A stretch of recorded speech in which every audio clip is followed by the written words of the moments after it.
bright pink tuk-tuk will be turning heads in Clare this weekend, all for a very important cause. Dean Lambert's travelling the entire coast of Ireland in a bold and unconventional way as part of his Tuk-Tuk Odyssey to raise funds for a cancer charity. The journey, which spans around 2,000 miles, is a deeply personal one for Dean, and he'll be arriving in Clare this coming weekend. And I'm delighted to say that Dean Lambert joins us now. Good morning, Dean.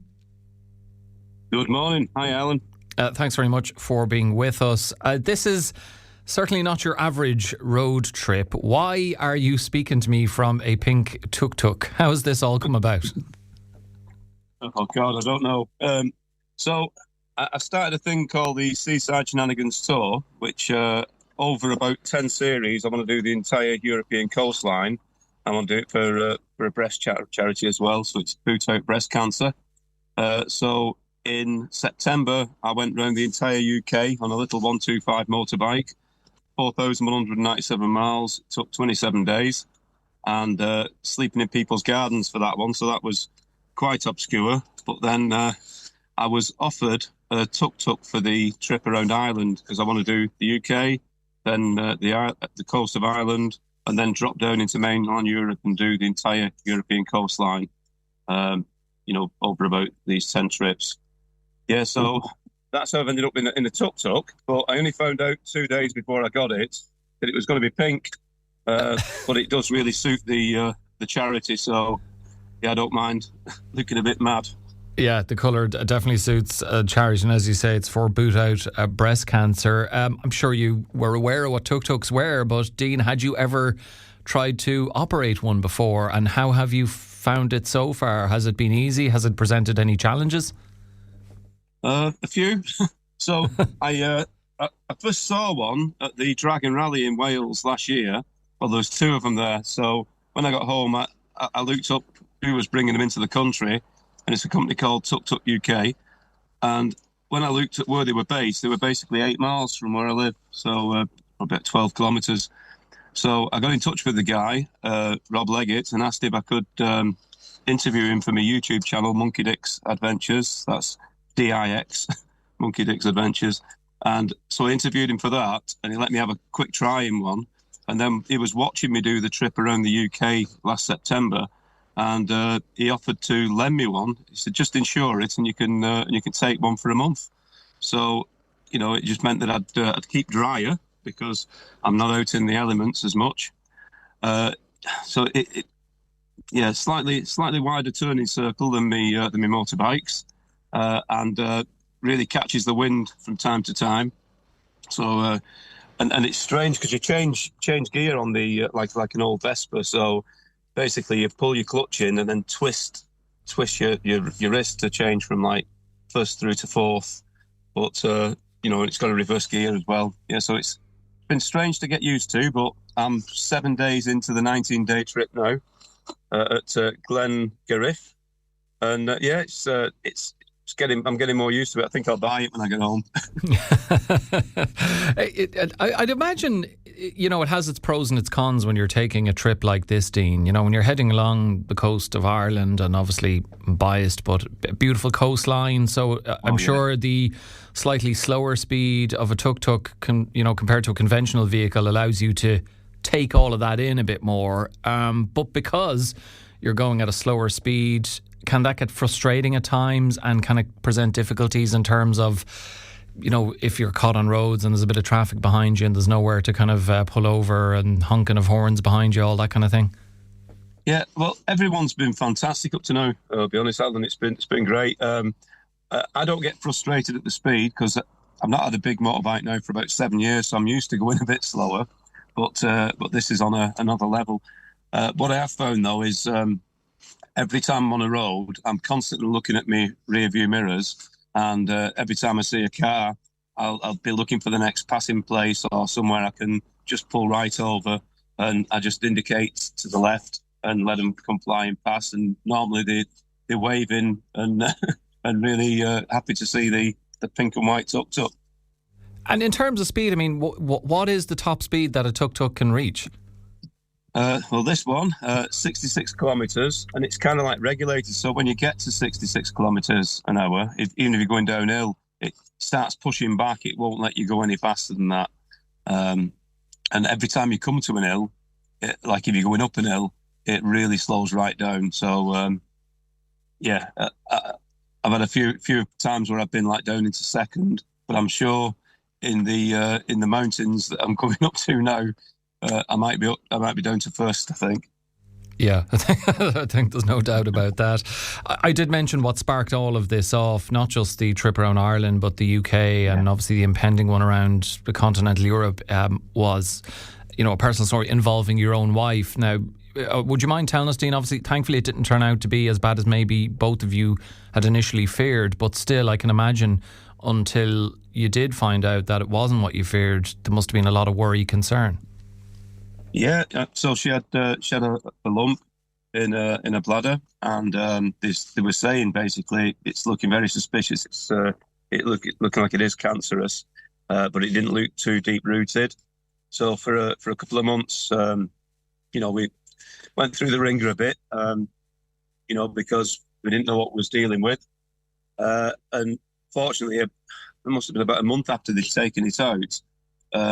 She'd got the letter and it had said low malignancy, which we just believed to mean that it was like cancerous, but only very like low. And the specialist rang her up and he said, "Oh no," he said, "well, at least you didn't have cancer." And we couldn't believe it. We couldn't believe that she'd not had it. But but other relatives, which I'll not go into, have had breast cancer as well. And I was reaching out for a small charity, because I didn't want one of these big charities where a lot of money goes to the CEO. So I found one called Boot Out Breast Cancer, and that's run by Ian Dowie's wife, the ex-footballer who used to play for Northern Ireland. And she had it in 2010, and she started this charity to raise money to buy equipment and breast screening equipment for hospitals. And in the last 16 years, she's raised over 2 million. They've done an amazing job. So, and every single penny goes to the equipment. So, it seemed like a really good charity to do the last one for. And I went around the UK coastline and, raised 3,000 last time. And, this is 6 months later, and I'm doing it for them again because, it's such a worthwhile charity. You can just see, they have like a summer ball and it's £200 a ticket. And they buy their own tickets as well to go. They're that committed to the charity. You know what I mean? So it's lovely to see what they're doing and the difference they're making. So I just want to try to help towards that if I can. Yeah, that's a brilliant choice of charity, and you're putting in the hard yards for them to enable them to do the incredible work they do. But for you, are there benefits to these trips as well, Dean? Heading around the UK, heading around Ireland. A bit of do you have a sense of adventure? Maybe, I don't know, have you been to Ireland before or around the coast? It's an opportunity to see places you might never have seen otherwise. Of course, yeah. I've only ever been I used to work for Shell when I was younger, and I'd been to Dublin a couple of times, but only like for the day and then like back over at the night time. And I've always wanted to come to Ireland and see the coast. So yeah, I did my bucket list a few years back. I retired last year at 55, and I did my bucket list, and they all seem to involve something along the seasides, so that's where I come up with the Seaside Shenanigan Tour. I thought, well, I might as well do the entire coast of Europe, starting with the UK and then Ireland. So that's what I'm doing. And where did your journey in Ireland begin, and where have you passed through up to this point? Okay, so I started last Saturday from Manchester, rowed across in it to Menai Bridge on Anglesey. Stayed with a friend there called Driffig, his wife Linda. They put me up there. That was fantastic. Then I got the ferry across from Holyhead to Dublin. Stayed at Dunleary because it was like the tea time when I got to Ireland. And then the next night down to Wexford, Ferrybank camping site. Jimmy and the team there put me up for free, which was fantastic. And then from Wexford it was Tramore, and from Tramore to Cork, where I stayed with Teddy the mechanic and Glenn. fantastic people. That's what I mean. On these trips, when you open yourself up to the road, you open yourself up to meeting like lovely people. It was the same in the UK as well. That people just do so many things for you as you're travelling around. It's heartwarming to see that this kind of thing can still happen. And Dean, were a lot of these people aware of your story beforehand, or is it just through meeting them on the road and conversation ensues and they find out what you're doing and then they offer you accommodation? Or yeah, well, it's through, like, because I've got a YouTube channel, as I said before, Monkey Dick's Adventures on YouTube, but I also have a Facebook group called the Monkey Revolution for small bikes, which I started 4 years ago, and we've got 4,000 people around the world. So when I did the UK coastline, within 24 hours of me putting an event on, I'd had 26 people saying, stay at mine. And I was camping in people's gardens, but when I got there, they'd say, we've already made the spare room up for you. We're making you tea. It was something to eat. It was fantastic. So yeah, it's from that. And then because I didn't want to flood the small bike community with tuk-tuks, I started another Facebook group for this adventure around Ireland, and it's just Tuk-Tuk Tour around the coast of Ireland. So if people type in Tuk-Tuk Tour, they'll see that, and on there they can look at a tracker, see where I am, and they can also every photograph I take, I do a photo dump at the end of the day, and when I get home, I'll be doing probably about 20 odd videos of the entire trip, and hopefully at some point doing a book. Yeah, well, that will definitely be well worth doing. And if people want to donate to the cause, Dean, can they go to your website? Can they go to Boot Out Breast Cancer's website? They can go to Boot Out Breast Cancer's website, or else, as I say, I've got to Just Give Him one. So if they went on Tuk-Tuk Tour on Facebook, there's a link on there that takes you through to a Just Giving page. Yeah, so I think we're on to about 600 and odd pounds up to now. Or, yeah, 600 odd pounds up to now, plus gift aid.